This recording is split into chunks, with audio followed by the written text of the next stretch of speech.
विचारणैकनिपुना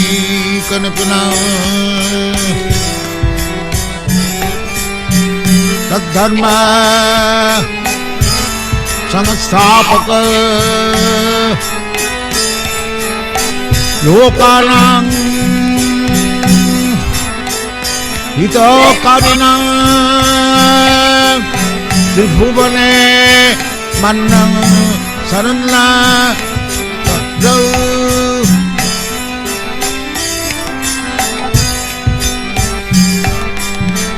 श्री चैतन्य कृपा बरौ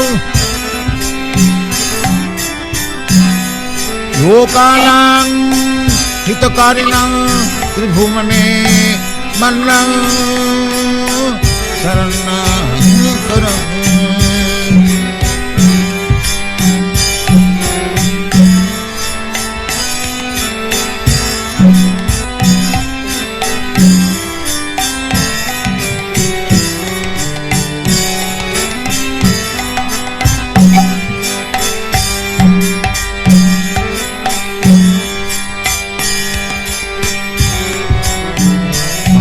विचारणैकनिपुना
जमुना तीरो बनचारी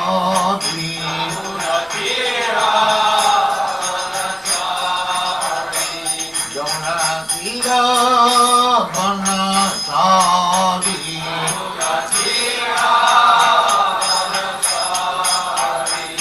जय राधा माधव कुंज बिहारी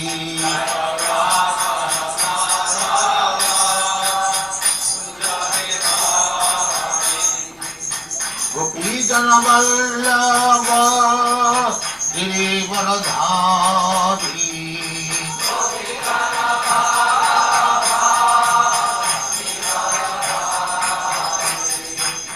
गोपीजन वल्लभ गिरिवरधारी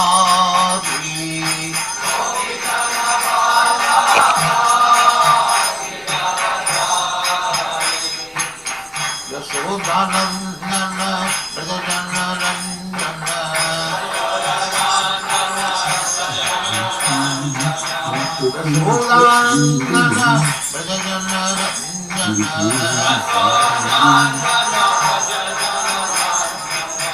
यमुना तीरो बनचारी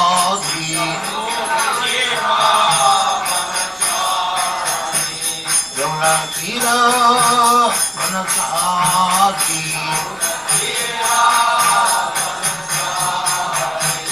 जय राधा माधव कुंज बिहारी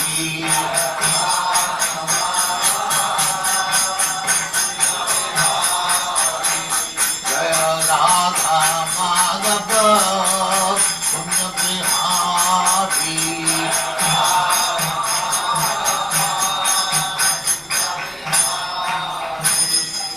जय मंगल परिभ्राज आचार्य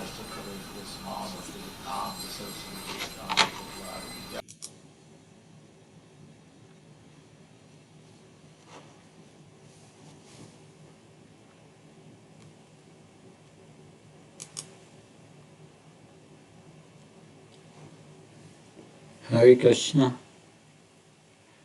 Om Jnana Hare Krishna Maharaj. Tasmai Shikave Namaha. Hare Krishna. Hare Krishna. Thank you so much, Maharaj. Thank you so much for being here, Maharaj. My name is Sahadev Das, and my big brother is also over there, and he is working behind the scene to connect us to YouTube Live. Yes. And once he connects us to YouTube Live, then we'll put the verse on the screen and you may start speaking. Okay. Thank you. Thank you for being here again, Maharaj. Hare Krishna. Salika Prabhu, we're waiting on you, please.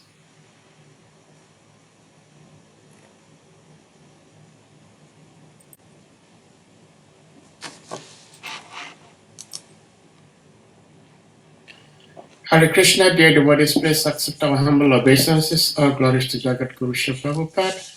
All glories to Sri Gurudev. All glories to the Samudra Vaishnavi devotees. And all glories to His Holiness Bhakti Prabhupada Swami Maharaj Ki Jai.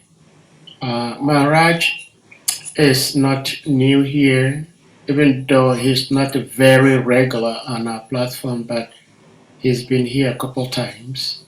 And we'll do a little bit of more introduction about his humble self after the class, by which time we might have had a few more devotees present.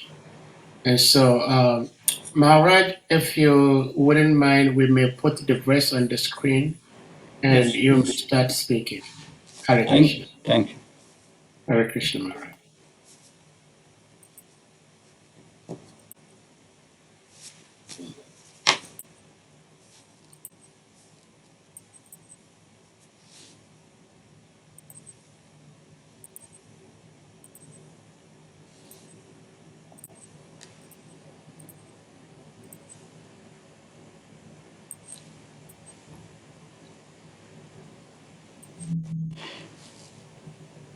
Hare Krishna. Dear devotees, accept my obeisance. All glories to Srila Prabhupada. Today we will speak on the second canto of the Srimad Bhagavatam, chapter 6, Purusha Sukta confirmed, text 37. Om Namo Bhagavate Vasudevaya. Om Namo Bhagavate Vasudevaya. Om Namo Bhagavate Vasudevaya. Naham Nachoyam Yathitam Gatir Vidur.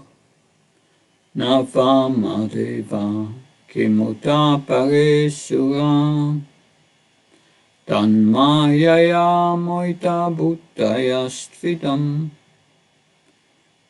Vinirmitam Chatma Samam Vishakmai. The word-for-word translation. Neither. Aham, I. Nor. Yuyam, all you sons. Yat, whose. Ritam, factual. Katim, movements. Vidu, do know. Nor. Vamadeva, Lord Shiva. Kim, what. Uta, else. Appare, others. Suraha, demigods. Tat, by his. Mayaya, by the illusory energy. Mohita, bewildered. Buddhaya, with such intelligence. Tu, but. Idam, this. Vinirmitam, what is created. Cha, also. Atmasamam, by dint of one's personal ability. Vishaksmai, observe.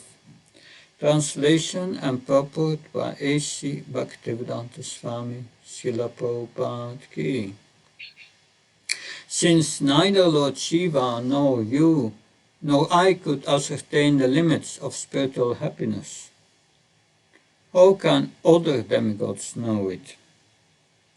And because all of us are bewildered by the illusory external energy of the Supreme Lord, we can see only this manifested cosmos according to our individual ability. Purport. We have many times mentioned the names of 12 selected authorities, Dvadasa Mahajan, of which Brahma, Narada and Lord Shiva had the list as the first, second and third in order of merit of those who know something of the Supreme Lord. Other demigods, semi-demigods, Gandharvas, Charanas, Vidyadharas, human beings or asuras cannot possibly know fully about the potencies of the Absolute Lord, Sri Krishna. The demigods, semi-demigods, Gandharvas, etc. are all highly intelligent persons in the upper planets. The human beings are inhabitants of the intermediate planets, and asuras are inhabitants of the lower planets. All of them have their respective conceptions and estimations of the Absolute Truth, as does the scientist or empirical philosopher in human society. All such living entities are creatures of the material nature, and consequently they are bewildered by such wonderful display of the three modes of material nature. Such bewilderment is mentioned in the Bhagavad Gita 7.13, Triber Gunamaya Paver Ebi Samam Idam Jagat.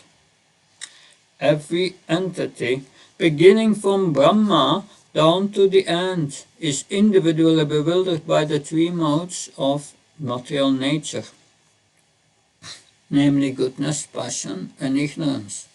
Everyone thinks in terms of individual capacity, that this universe which is manifested before us is all in all.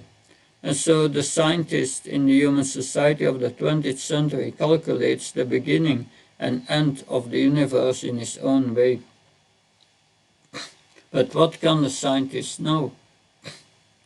Even Brahma himself was once bewildered, thinking himself the only one Brahma favored by the Lord, but later on by the grace of the Lord, he came to know that there are innumerable and more powerful Brahmas, as well in far bigger universes beyond this universe, and all of these universes combined together form Ekapad Vibhuti, or 1/4 of the manifestation of the Lord's creative energy.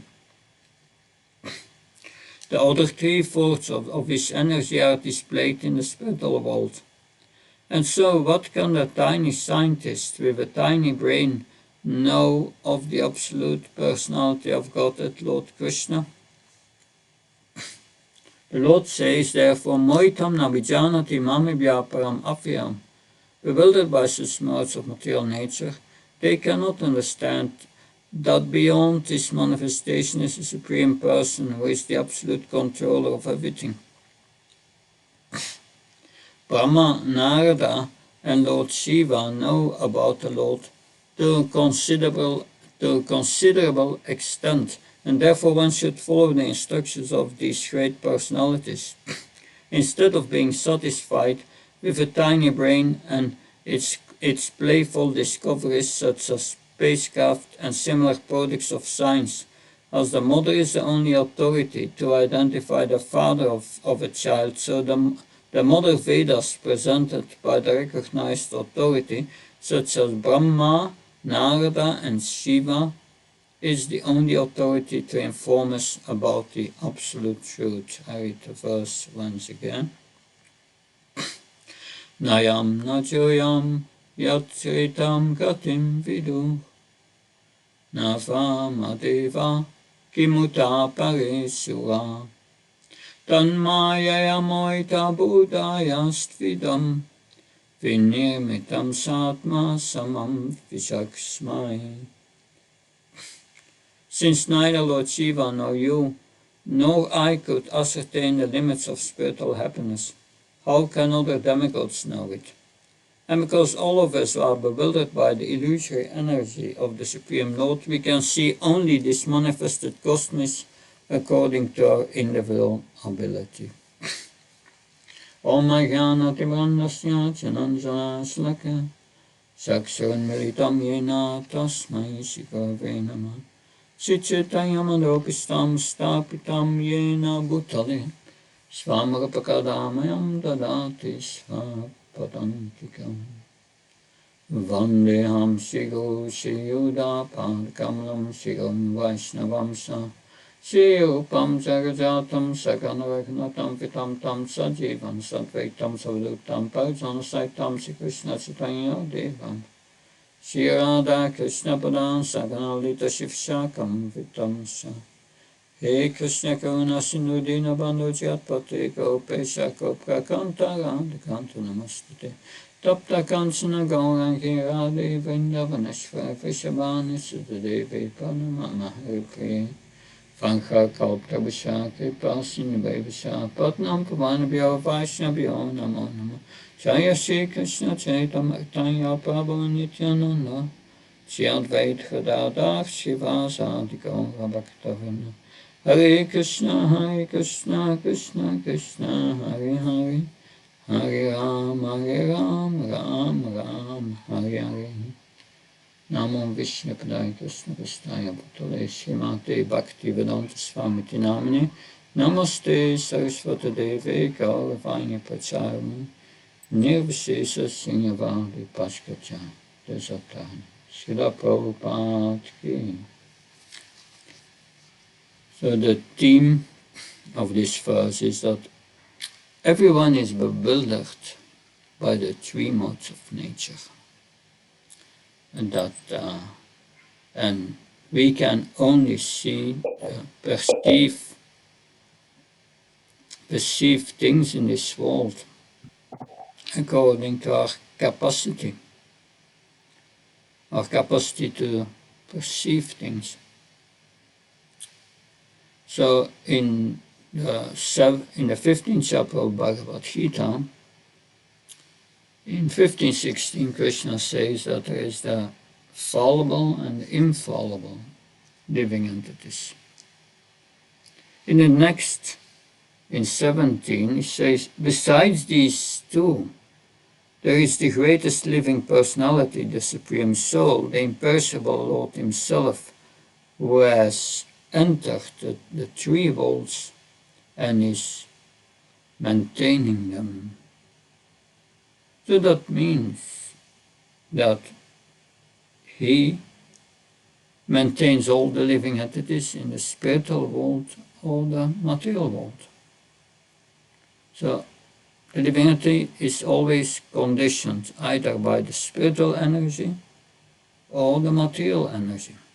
The spiritual energy we have much more freedom, but in the material energy is due to the bewilderment of the three modes, we cannot understand that transcendental to these modes is the Supreme Personality of Godhead. And Krishna in the Gita, he complains a few times about that. So 7.13 is mentioned in the purport here. Srila Prabhupada translates verse 13. Deluded by the three modes, the whole world does not know me, who am above the modes and inexhaustible. That is 7.13. But then further, when we go to the 10th chapter of the Gita, in the beginning of the 10th chapter, its text 2, I think. 2, yeah, text 2. Na me vidu Suragana Purva Namarshana. Neither the host of demigods, nor the great sages, nor my original opulences. In every aspect, I am the source of the demigods and sages. So here it says also the demigods and the sages, they cannot know me. But still, Krishna gives us the method to know him in Bhagavad Gita.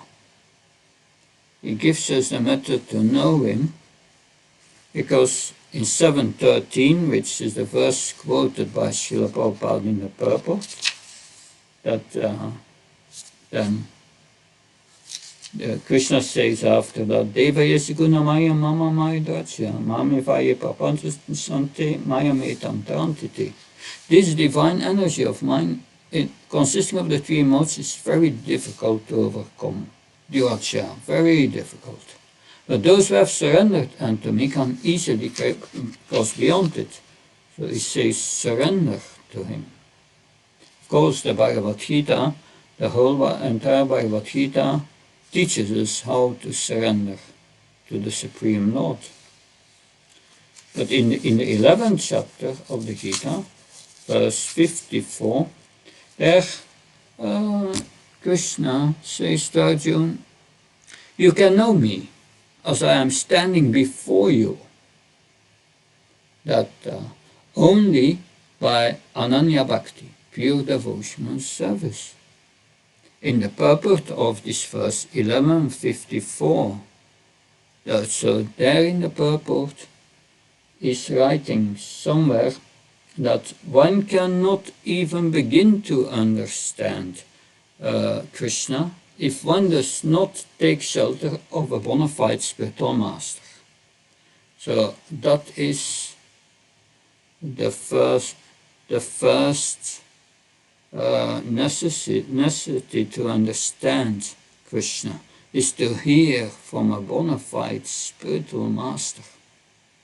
That then in the 18th chapter, of course, Krishna 1855, Bhakti Amama Vijanti Avyasasmi Tattva Tatamam Tatav Tattva Turatva Vishite Tat Anantam. I can only be known by pure devotional service. But here in the verse,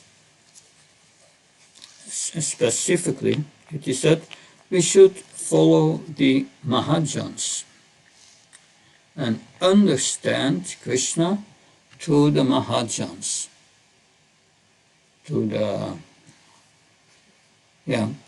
and the three most important purposes is Brahma, that Shiva, Brahma, Shiva, Narada, and so on, and that.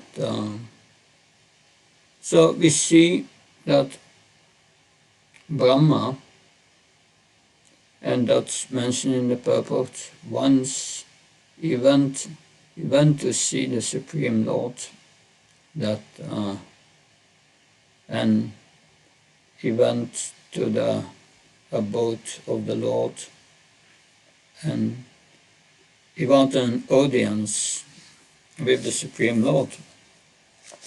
But then, when he wanted to speak him, then he was first asked. Yeah, he told him, I want to speak the Supreme Lord. But then he was asked, who should I announce? The servant asked, who should I announce? And Brahma said, yeah, it is, tell him Brahma has come to see him. So the Brahman, the servant came back a little later and asked, what Brahma? Which Brahma? So Brahma had the idea that he was the only Brahma. Yeah, but he said, yeah, tell the father of the four Kumaras, Brahma, is here, the four-headed. And then the Lord invited him, and he got audience, saw Lord Krishna, and suddenly Krishna asked all the other Brahmas of all the other universes to come. And he saw Brahmas with 8 heads, 12 heads. He saw Brahmas with 1,000 heads, with 10,000 heads. Another Brahman with 100,000 heads, even Brahmas with millions of heads. And Brahma started to feel himself insignificant. I have only 4 heads. So it indicates that we are here in one of the smallest universes. So the Brahma felt himself completely insignificant. And then all these Brahmas came and gave a report, and Krishna said, okay, thank you for coming on my request. And so Brahma understood how insignificant he was. And it's mentioned in this purport, we can know these Mahajans, they know Krishna to a certain extent only. They cannot know him fully. But they have the greatest knowledge. But we, in this material world, because we don't have pure devotion, we have no spiritual vision. But we can get knowledge through the Guru Parampara from them and accept it as the absolute truth, as that is another point Srila Prabhupada makes. We should not speculate. The mother is the Vedas, and the mother can give information of the father. So the Vedas can only give us information of the Supreme Lord.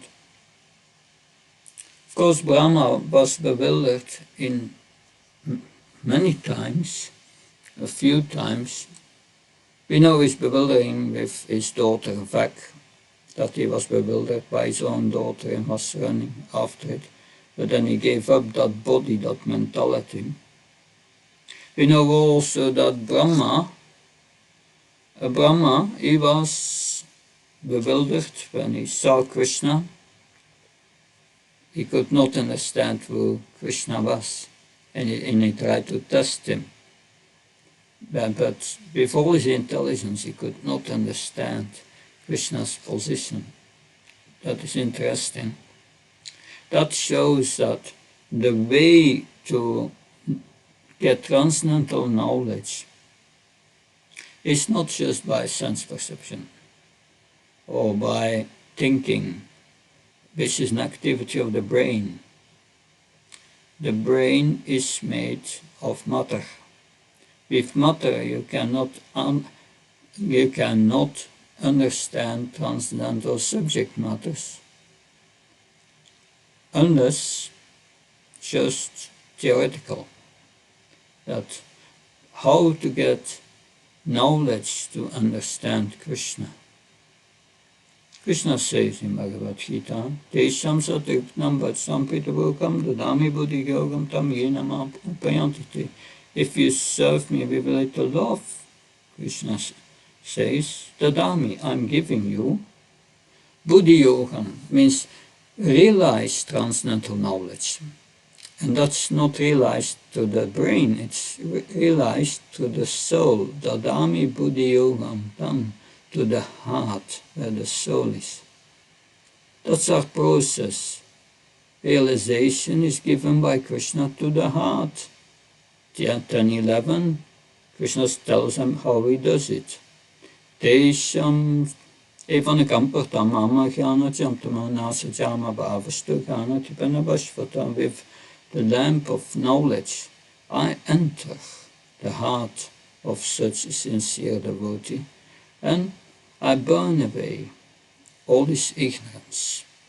Because the knowledge of our constitutional position and of our relationship with Krishna is in the soul, is in ourselves, but it's covered over by these dark clouds of ignorance. But of course, Brahma also got knowledge to the heart. Tene Brahmaridaya Adkavye Myantyat Surya, first verse of the Bhagavatam, explains that very clearly, how that Brahma got the knowledge to the heart.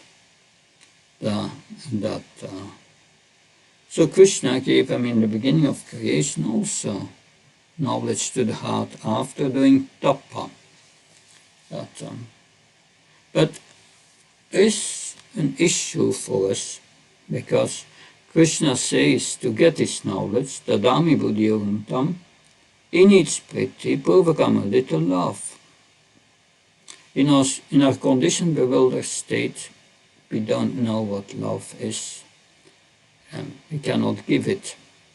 That's the problem, even not a little. So what's the process Krishna has organized?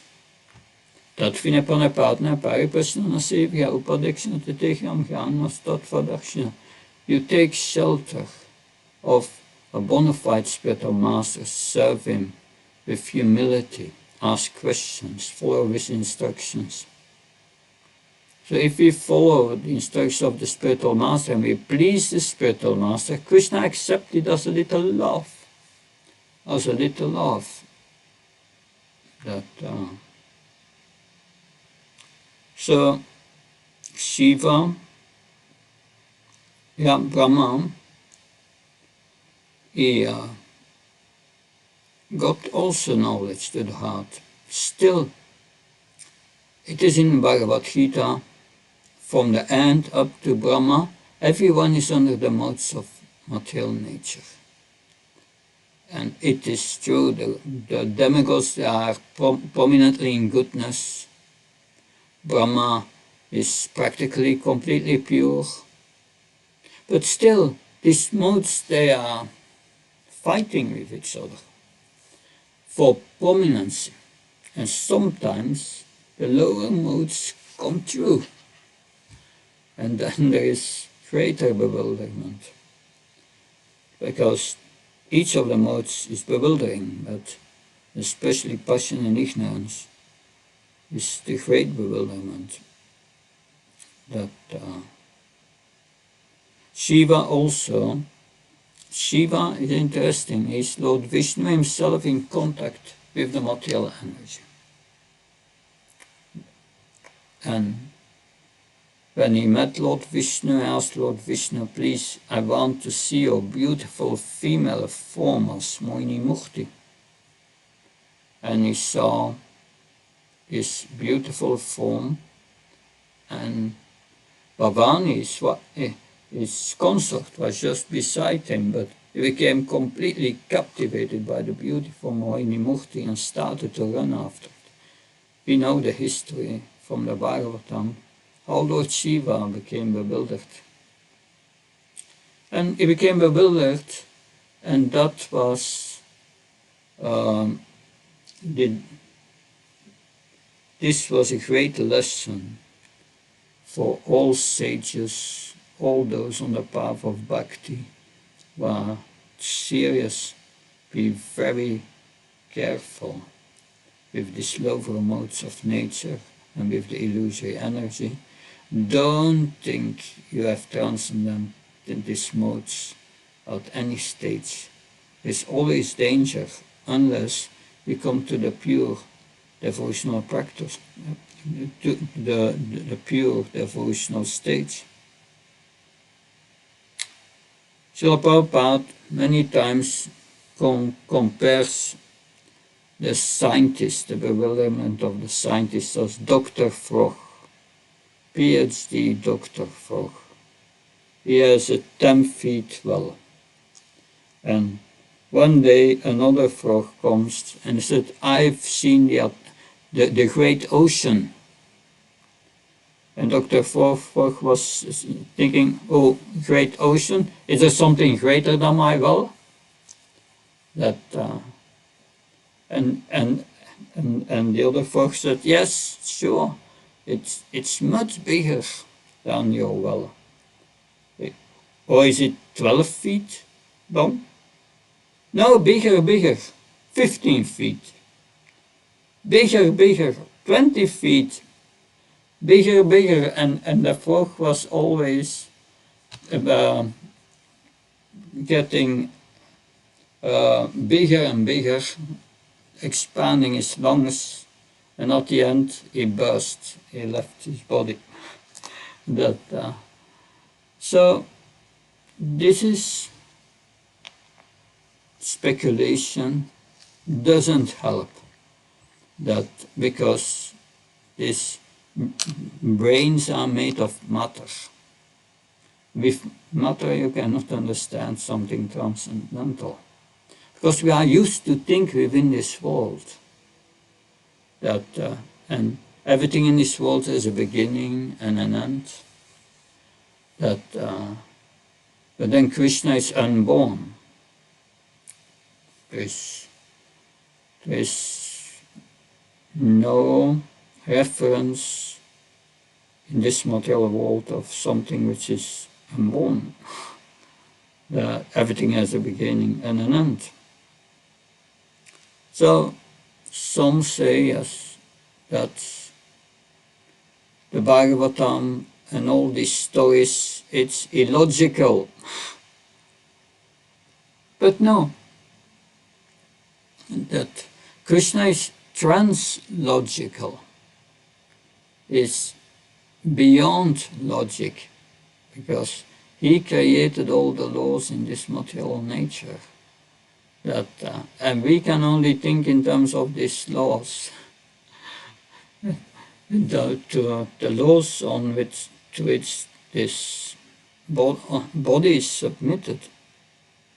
That Prabhupada writes and says in a lecture, scientists have no common sense. According to the dictionary, common sense is practical intelligence, something like that. So they say life comes from matter. At a certain time, consciousness develops from matter. That when Srila Prabhupada makes that point many times, that and he refers always to his disciple Bhakti Swarup Damodar Maharaj, where the PhD in chemics, he challenged a Nobel Prize winner who made such theory that consciousness comes from matter at a certain moment. And he challenged the other doctor and said that if we give you the chemicals, can you create consciousness? And his reply was, that we cannot do. So it's it's a check with a date in the future. But they will never be able to demonstrate that, because life comes from life, and this universe does not come from void, as they are claiming. That so we see that many sages, acharyas, they are different opinions. That so we can understand according to our capacity. Our acharyas may have different opinions, and they are sometimes, to us, they appear to be contradicting each other. How to deal with that? One way to deal with this is they are both right, but they are looking from different perspectives on the same thing. Perspectives we are not able to grasp immediately. That's interesting. Yeah. So we have, even Lord Shiva is bewildered, and Lord Brahma. So everyone thinks in his own capacity within the modes. In another part of the Bhagavatam, it is said, we are like insects in an urumbura fruit. An urumbura fruit is a big fruit, like a big melon, and inside there is an insect. and cannot know anything what is outside the fruit. So, like Krishna does not even not know his own powers, because they are increasing every moment. I remember always someone asked Bhakti Charu Maharaj that can Krishna make Govardhan so heavy that he cannot lift it? Interesting question. He answered, yes, he can do it, and still he will lift it. So that is the nature, yeah, of the absolute truth. So the Vedas are the only authority without defects. We have all these defects. Srila Prabhupada, in the beginning of Sri Iswapanishad, in introduction, was a lecture he gave in London he gave in London when he came first time to London, and the audience were mostly Indians, and he spoke about the Vedas, about his 4 defects. But yes, the first is the senses. What can we perceive? That we can see between ultraviolet and infrared, what's between. But there are colors beyond it, but we cannot see. And we can hear between the subsonic and the supersonic. But the dogs are better hearers than us. They can hear also some supersonic sounds that they can hear, we cannot. So that's our defect. We think, I believe only what I can perceive with my senses. But is that reality?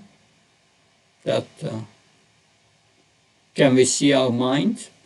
No, it still exists. There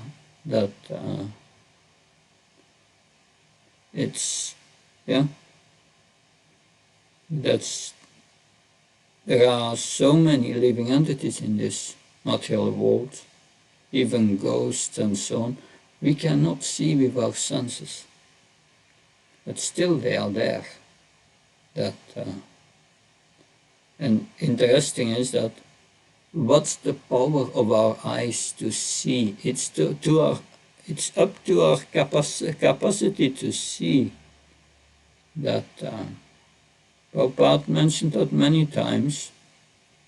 He said they want to see God, but do they have the eyes to see God? Are they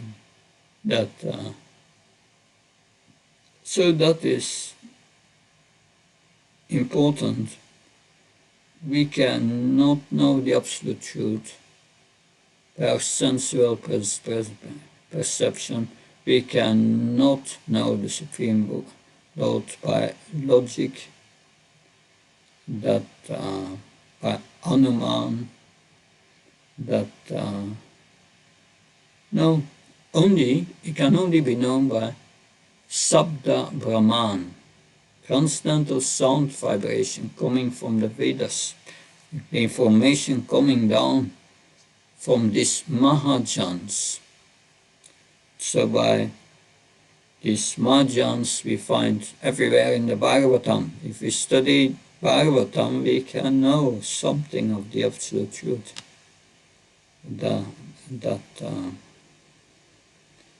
So everyone in this universe is bewildered by the modes of nature.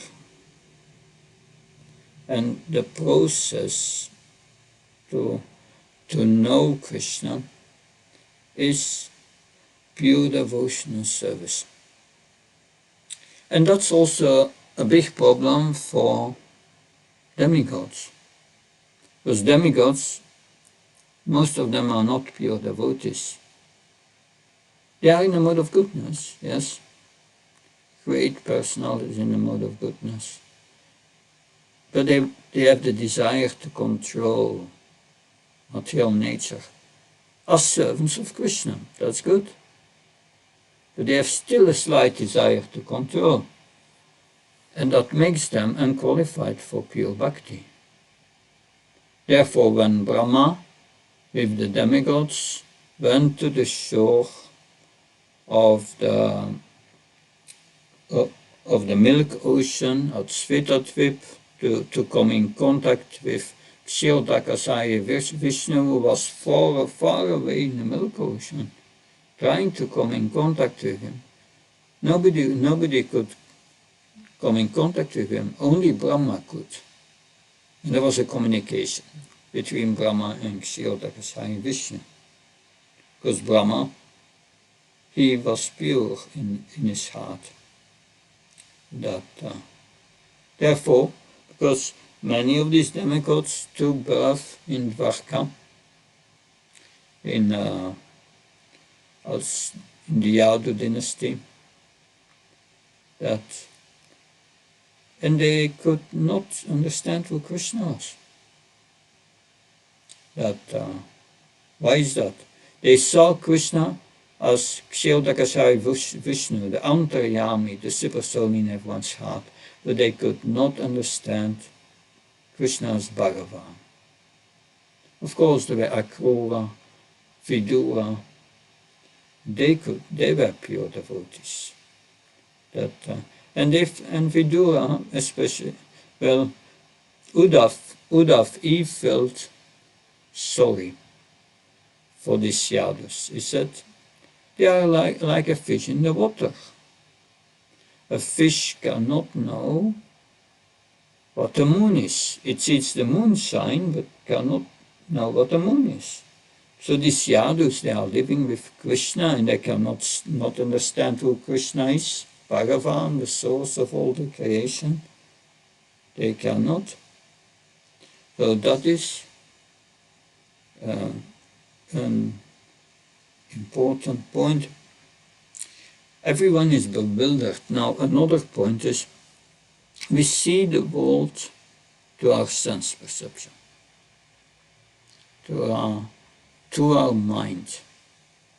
Mind means three modes of material nature. If you have a traffic accident and there are 20 witnesses and you ask each of the witnesses to give a report, you will get 20 different reports of what really happened. Different. Everyone has a different view.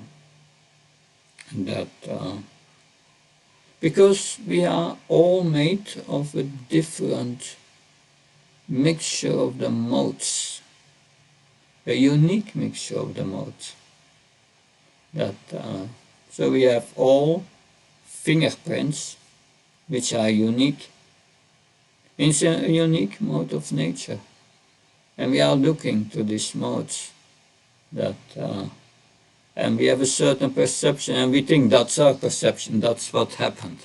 And everyone gives his opinion, blah, blah, blah, and then finally, it's just a waste of time. Therefore, it's advised that we learn to see through the eyes of the acharyas. We learn to see through their instructions, and we see through their eyes. And then we get a different vision that today here in Radhadesh this morning I gave the lecture about the 10th canto, chapter 57, the pastime of the Shamantaka Juno. And our acharyas, they give their commentaries, and each commentator gives other subtle information about what's happening. It's amazing how they are each contributing to a deeper understanding of the pastime and a deeper understanding of the meaning for us, the spiritual techniques behind that. So that's the great gift we got from these Mahajans.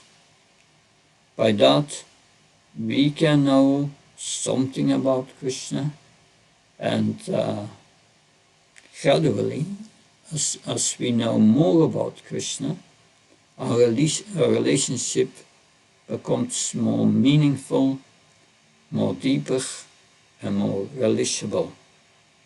And it is also mentioned in this world, in this verse, and then we can relish this ananda, this higher happiness. It is said even Brahma has not realized this happiness to the greatest extent. That was the greatest and most intense happiness, is happiness of the gopis. So that's this Anandamoya. That's why we are here. Anandamoya Vyasat. We are meant for the enjoyment of this Ananda. If we learn the art of pure devotion, we go from Vijnanamoya to Anandamoya. Vijnanamoya is we do sadhana, we hear about Krishna. That we hear about Krishna. And then we transcend the modes. So that is what I could say on this verse, that very meaningful verse. Everyone is bewildered by the three modes.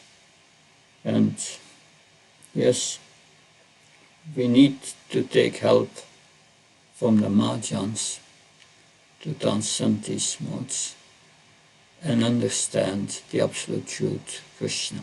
Thank you. Any comments, questions?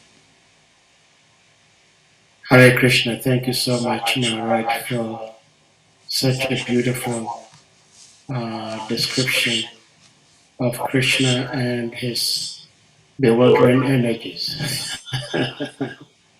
So we want to formally recognize the presence of His Grace Shivasvanachari in the house. Thank you so much, Prabhuji, for being here. Hare Krishna. Hare Krishna. Jai. Jai Maharaj. Thank you very much, Maharaj, for your wonderful class. I tried my best.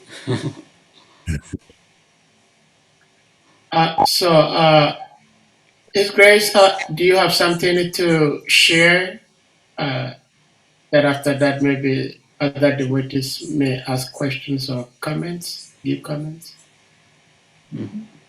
Well, if they have questions, they can go ahead and ask Maharaj.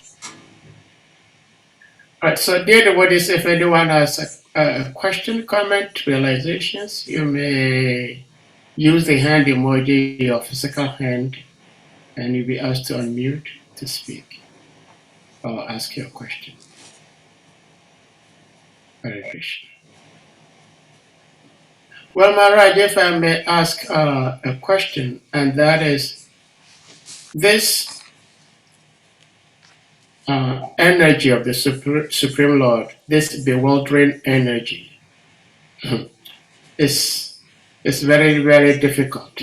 The Lord Himself says it. But uh, Lord Brahma, supposedly the most intelligent person in our universe, who knows so much about the Supreme Lord, probably than anybody else, yet gets bewildered. He gets bewildered that he couldn't even recognize that this little boy playing with mud in his hand is his supreme worshipable Lord.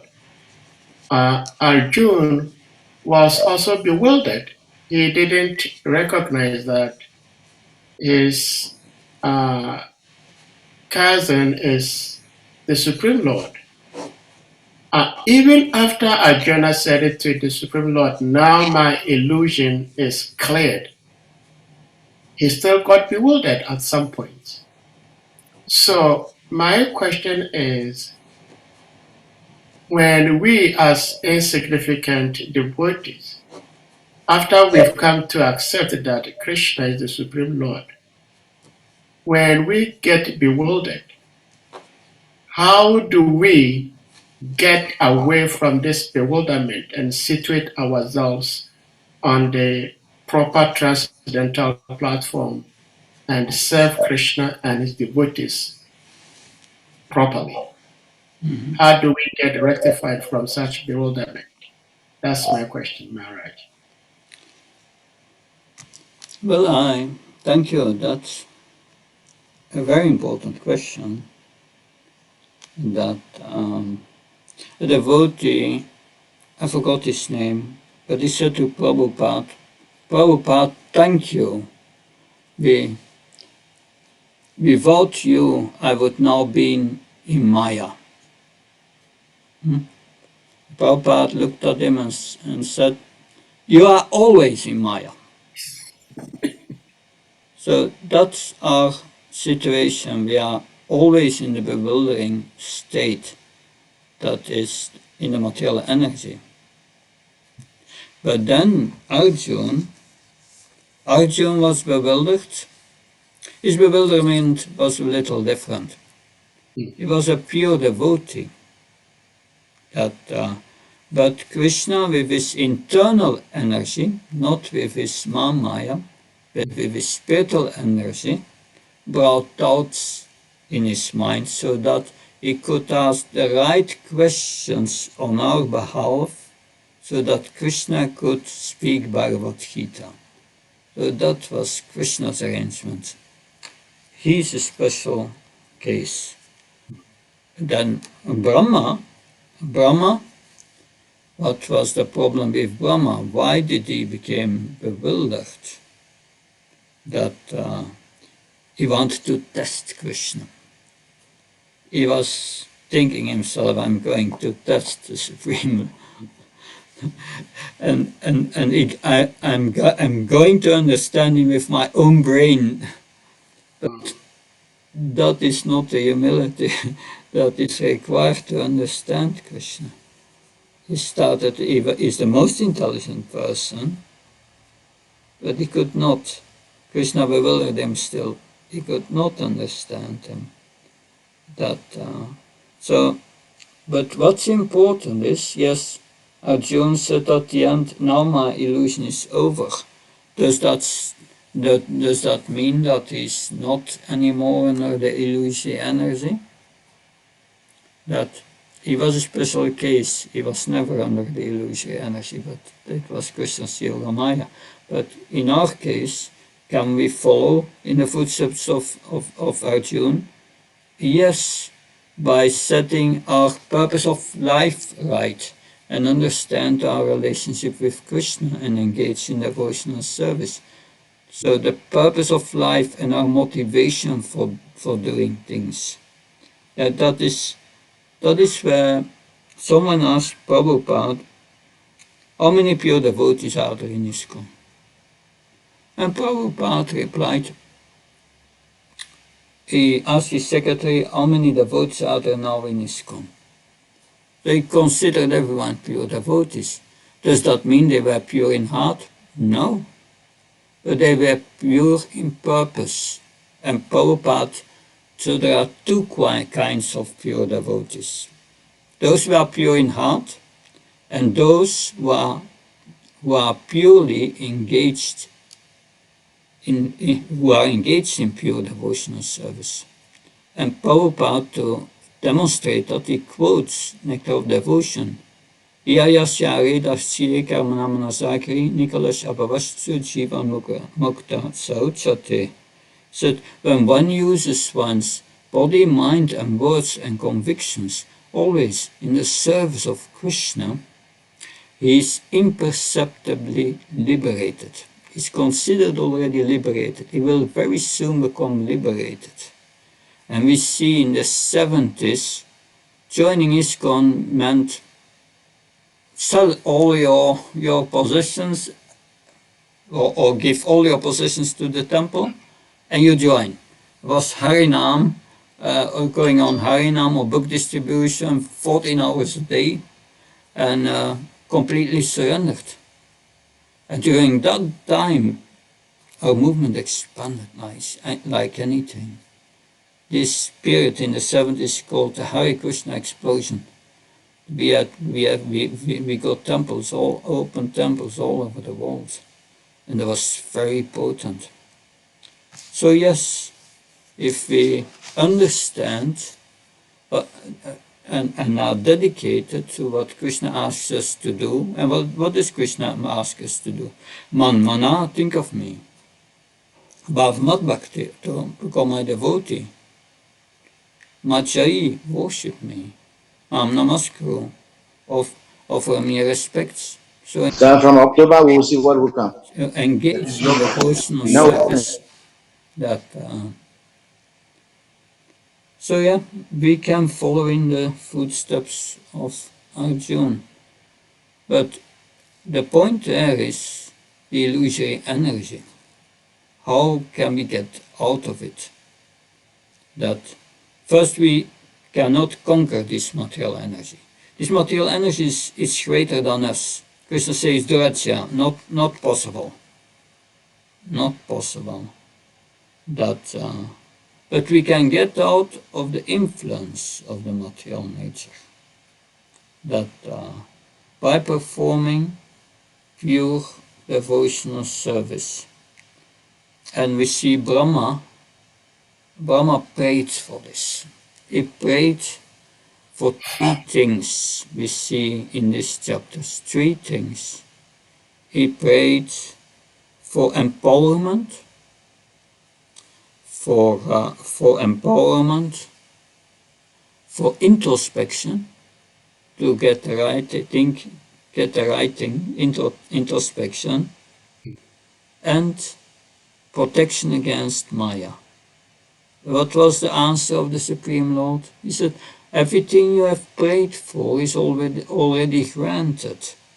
As long as you engage in pure devotional service, you will always be protected against Maya. So always engage in pure devotional service. Never listen to your mind.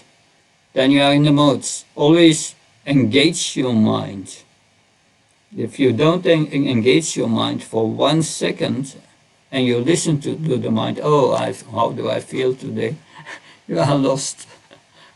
The mind is an instrument to be used, and that is an important aspect we learn from Lord Brahma also.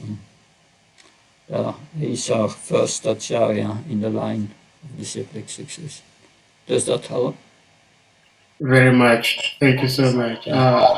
I never ever thought of the difference between Arjuna and the Lord Brahma's situation, where in the case of Lord Brahma, he was using his mind to try to test Krishna. So that was the big difference. Yeah. Thank you so much. All right.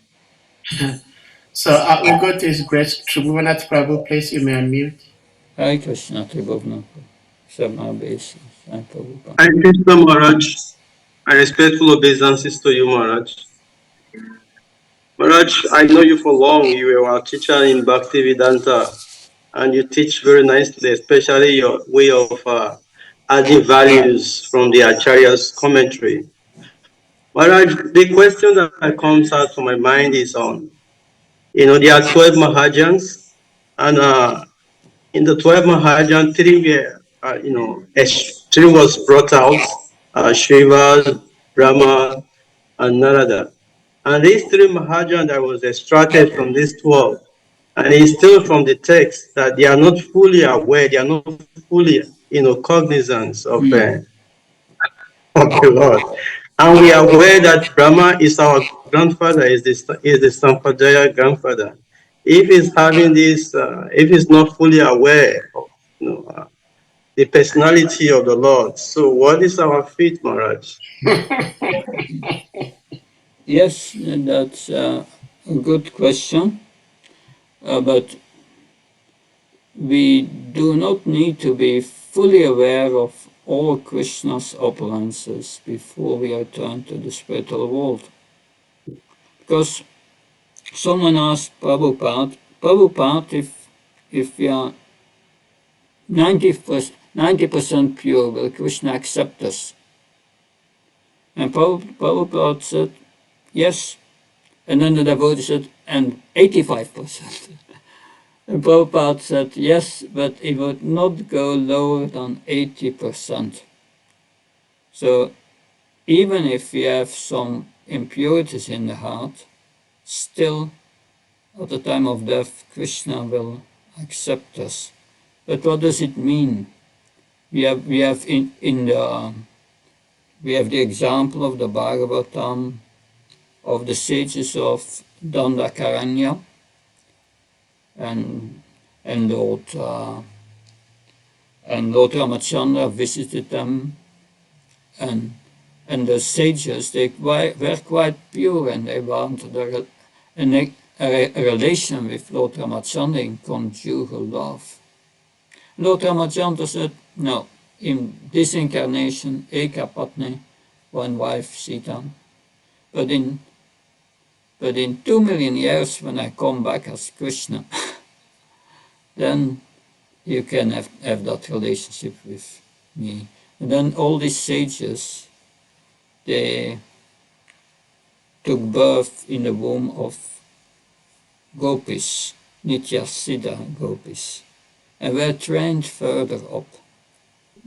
And and they became completely pure, and were finally eligible to dance with Krishna in rasa dance. So it shows that even if we are not completely pure in heart, or we don't know Krishna sufficiently, well, sufficient we need to know, but completely we cannot know Krishna completely, because we are in part and parcels. So we are always limited in our knowledge, but from the moment we are established in the correct Sambandha Jnana, who is Krishna, who is we, and what is our relationship, and how to practice that relationship, abhideya, or our sadhana, then we are on the way back to Godhead. Even if we are not completely pure, and we don't have everything 100% right, Krishna will still accept us.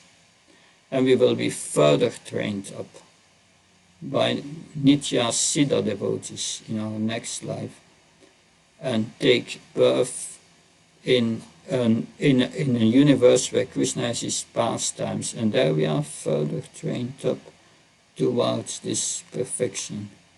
But one may wonder what with us. We are also in Krishna's pastimes, the pastimes of Lord Chaitanya Mahaprabhu, the Sankirtan movement.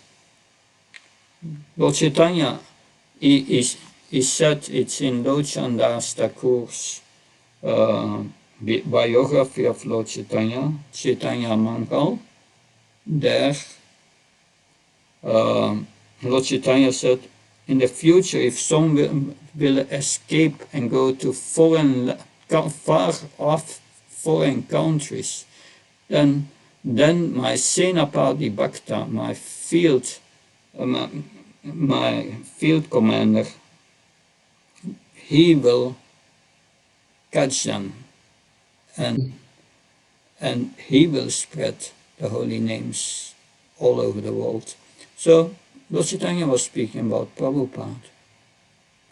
So he is his representative, and these are still Lord Chaitanya's pastimes going on. His Sankirtan in the form of his Sankirtan movement, the spreading of the holy name of Krishna.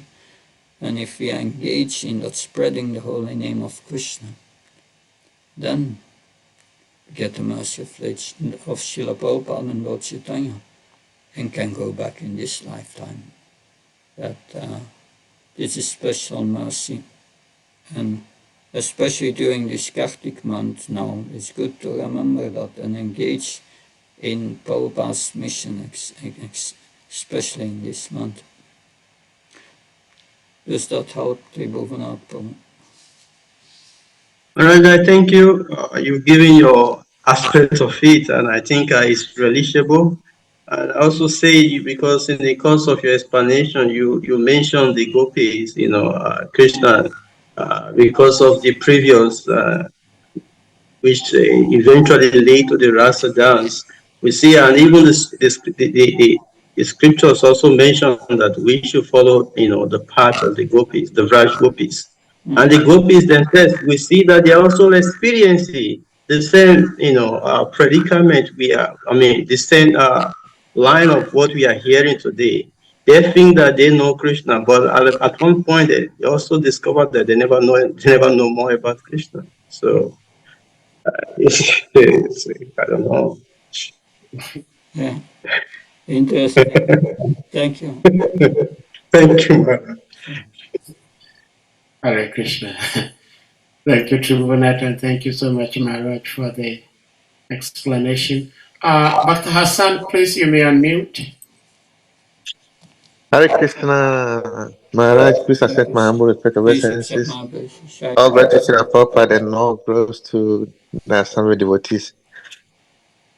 Please, Maharaj, my question is, we are in this special month of Kartik, and we hear a lot of beautiful stories about Krishna pastimes, and he grew up and he have many wives, and if you hear the story of the pastimes of Krishna, it's so wonderful and so beautiful. My question is, we hear a lot of pastime, but I have never heard how Krishna and his pastime on this material world, and just keep coming to my mind, and I just want to know how Krishna and his pastime in this material world. This is my question. Hare Krishna. Yeah, how Krishna ends his pastime in this material world, that answer you find in the 12th canto. That and for many this looks bewildering, but it should not. That there's a story that he went to the forest and he was hurt. His foot was hurt by the arrow of the hunter Jara, and then he left. And he left the so-called body behind. But at the same time, he went into the air with his 4 arms, Vishnu forms, with all his paraphernalia and all his energies, and who assisted him, personal, they followed him. And it's in the Bhagavata, in the commentaries, that he went, before leaving the universe, he went first to Brahma to visit him, and then left. But this is interesting. It is to the bewilder, the impersonalists say he left the so-called body, but you have to understand that Krishna is everything. He cannot leave a body. That's not possible. He has a spiritual body that which is eternal, and that's confirmed in the Bhagavad Gita. So he left this world and went to the next universe to perform the same pastime. And all his pure devotees like Arjuna and the Pandavas, they went with him to perform the drama again. They are his eternal assistants traveling from universe to universe. But yes, that's in the 12th canto of the Bhagavatam, these pastimes of Krishna leaving. Hare Krishna. Hare Krishna. Thank you so Hare much. Krishna. Thank you so much, Maharaj. Hare Krishna. My pleasure. Maharaj, if I may put the verse we discussed today back on the screen, so I may ask my last question. Yeah. The very beginning of the purport, which I have highlighted, Srila Prabhupada writes that we have many times mentioned the names of 12 selected authorities, Dwadasha Mahajan, of which Brahma, Narada, and the Lord Shiva had the list as the first, second, and third in order of merit of those who know something of the Supreme Lord. It's quite surprising to me that Brahma, Narada, who are Jiva Tattvas, would have higher merits about the knowledge of the Supreme Lord than the Lord Shiva, who is not a Jiva Tattva. Mm-hmm. If you may shed a little bit light on this, because I was, until today that we're reading this, I was thinking that Lord Shiva is Krishna in a different flavor. But here we're hearing that in terms of knowledge, by merit of knowledge of the absolute truth, Brahma is number one, Narada is number two, and Lord Shiva is number three. Hare Krishna Maharaj. Yeah, that's an interesting point. Lord Shiva is in spiritual state is superior. That's correct, because he's Shiva Tattva, where Brahma is a Jiva. Jiva can have got till 50 qualities of the Supreme Lord, 50 out of 64. Shiva has 55, is higher. So that's interesting. But I think here why that may be mentioned is maybe another reason. Brahma is the first in the disciplic succession. Narada is the second. Shiva is not in the disciplic succession, has his own disciplic succession, the Rudra Sampradaya. But Shiva is in charge of the living entities in the mode of ignorance and destruction. That whereas Narada is always in love of Godhead. That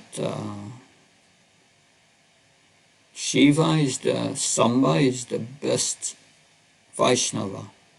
That so yeah, I think it's more in terms of the role they play in the material world, and in terms of their spiritual advancement. That is what I think. But there may be other reasons that I'm not seeing. But I was also thinking about Prabhupada in some lectures said all our acharyas who are pure devotees in the line of disciplic succession are also considered Mahajans.